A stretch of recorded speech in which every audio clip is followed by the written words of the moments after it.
So just how is this new format shaping up?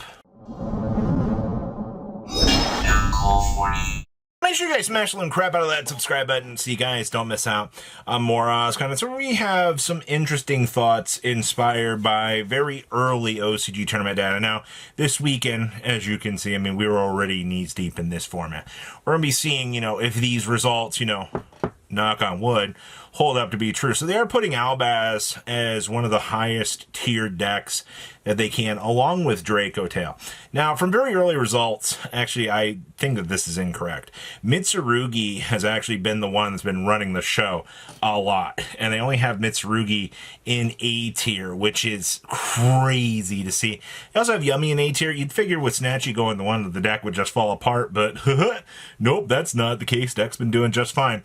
We have Malice, we have Vanquishal, and we have Elven Notes in B tier. I've not seen hardly anything with Elven Notes. We do have Lunalights and White Forest in C tier. In D tier, they have Sky Striker, Radiant Typhoon, and Canine variants. I gotta tell you, we've been seeing a lot of Striker. Now, some tournament data to kind of back us up. Out of the Tetsu Championship, we got to see Vanquishal actually taking down one of the bigger tournaments that we say. I think this was 185 people or something like that. This was a huge turnout. But Vanquishal was able to overcome a lot of the meta just because, they're incorporating the Rescue Ace package into this deck. And they're starting to realize, oh, hey, if we can get, the Fire Attack or the Impulse, start to generate that advantage. And also these are working as extra fire monsters. That's a big thing that you cannot underestimate right now, is having the extra fire monsters helping you out, making sure that you are getting that consistency that you need to be having. Because we saw it working for the TCG variants, and when you start to lose that canine package, losing Joe Cool is a very, very, very hard thing for this deck to deal with. Next up here, we had actual sharks. Now, this was pretty impressive, honestly, because when you looked at that tier list at the beginning of this video, there was no mention of sharks anywhere. Actually, I think most people would consider sharks to be one of the worst decks that you could possibly pick up to actually play in this format. But this deck actually has access to Water Barrier Statue. None of those decks, except for Sky Striker and a Shizuku, are going to beat a Water Barrier Statue, especially post-side decking. This deck also has access to crowd. It's got a lot of the cool pieces that you would expect the top end of the meta to have, and also Toadally Awesome's back. All right, the minute you bring Toad back, all of a sudden these people are going to be looking at all of these weird choices in their meta, and they're going to be like, oh, well, how am I supposed to handle this? That's the best part, everybody. You're not.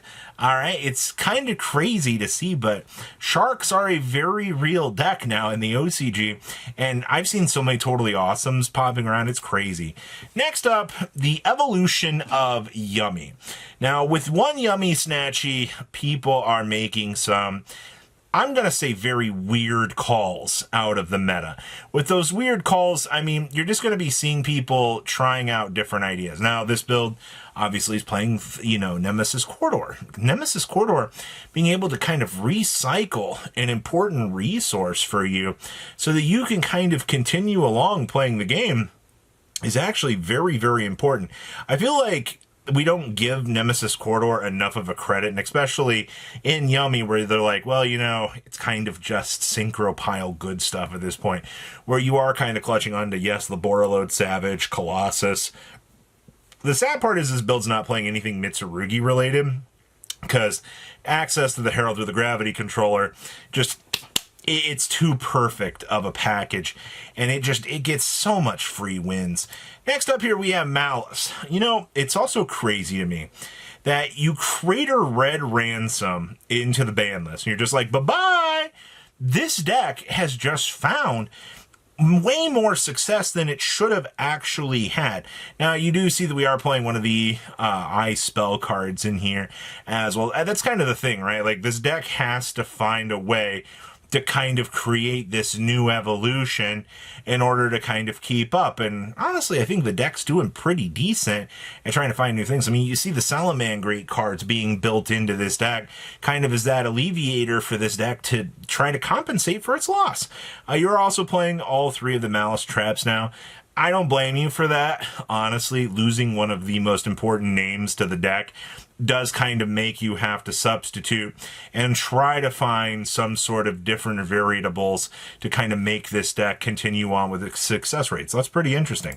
Next up here, we have Sky Striker. Now, as you, oh my god, all of the different arts for Ray. See, this is the perfect way to play the deck. You just play all the different, but I digress.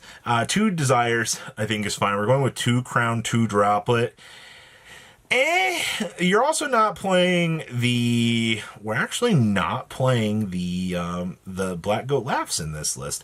I guess the OCG version of this deck's kind of... obviously, you have more in the extra deck. You're getting away with playing Fallen and the Virtuous, in most lists, which, is pretty solid for when it does actually come up. But I don't see that we are doing that here. So I don't know. Interesting choices within Sky Striker. Triple Fallen and Virtuous is fine.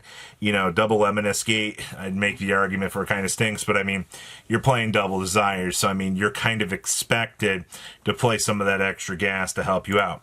Next up, we have Yummy Mitsurugi. See, this is the good stuff right here. This build is, however, not playing the new Demise monster, which is a little bit weird, but I guess you would probably want to dedicate that in more of the pure build, just to make sure that you're getting that advantage that you kind of want. Obviously, with this deck, it's not playing Borreload Savage. That's crazy to me that they just don't have room for it, but to be fair, the Mitsurugi stuff's kind of being that rotating door for you anyway. It's cleaning up most of the problems that you're going to have. It's burning through cards. The Three Stooges are going to be doing great things for you as well. We've got Triple Evenly. We've got everything in the side deck that I feel like you're going to need to be seeing here to kind of clean up more of those problems. So, excellent deck choice. Obviously, having access to Baron to Floor, Borreload, all these, certain powerful cards does make a difference. Next up is Rizal Mitsurugi. What's really funny to me about this is they're just now learning that they could play Rizal with this, but this package did kind of get hurt a little bit during the last list.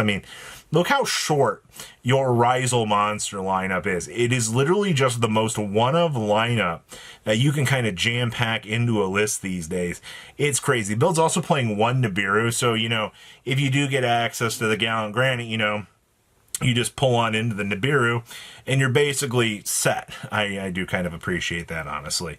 It does actually help out a lot with combo sequencing, just to make sure, if your opponent somehow does play through everything, you at least do have on the back burner at least 1 power card to kind of make sure that, you'll be good to go on that front. Outside of that, I don't see anything else with this. You're playing the Dragluxion, which does get you into 7 Tachyon searchability. So, it's still reverse engineering and going. Next up here, we have Dracotail Magistus. Yeah, talk about another deck that just gets to play Borreload Savage Dragon. It's crazy to me just how good this actually is. I do see we are playing Triple Secret Village in here as well. So, that was something else we talked about earlier in the week. Suddenly, Dracotail is realizing, oh, hey, we can use Secret Village. We can actually lock the opponent out of progressing their game plan because we have this, extra stuff. And it's kind of crazy thing, but also this deck playing 43 cards in the main deck. I'm a little bit more intrigued that they got away with playing that, but, also building in 1 Crowley, triple Spenta. This is definitely a pile, man. I don't know. I think the reason why this deck does perform as well as it does is because of Borreload Savage Dragon. If you didn't have that boss monster that you could effectively use, then it just feels like this deck doesn't actually have any progression.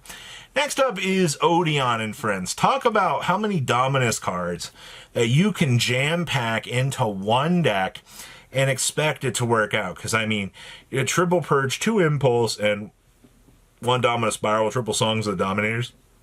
I think this is the only deck that's been able to find success with this. But it has worked out.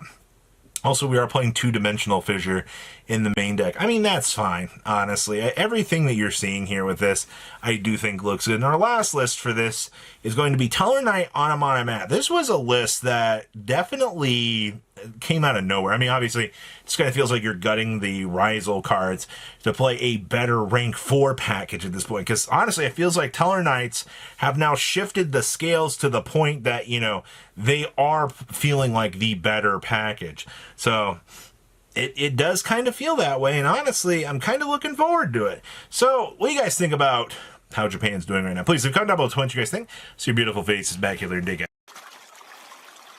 Patrons, thank you.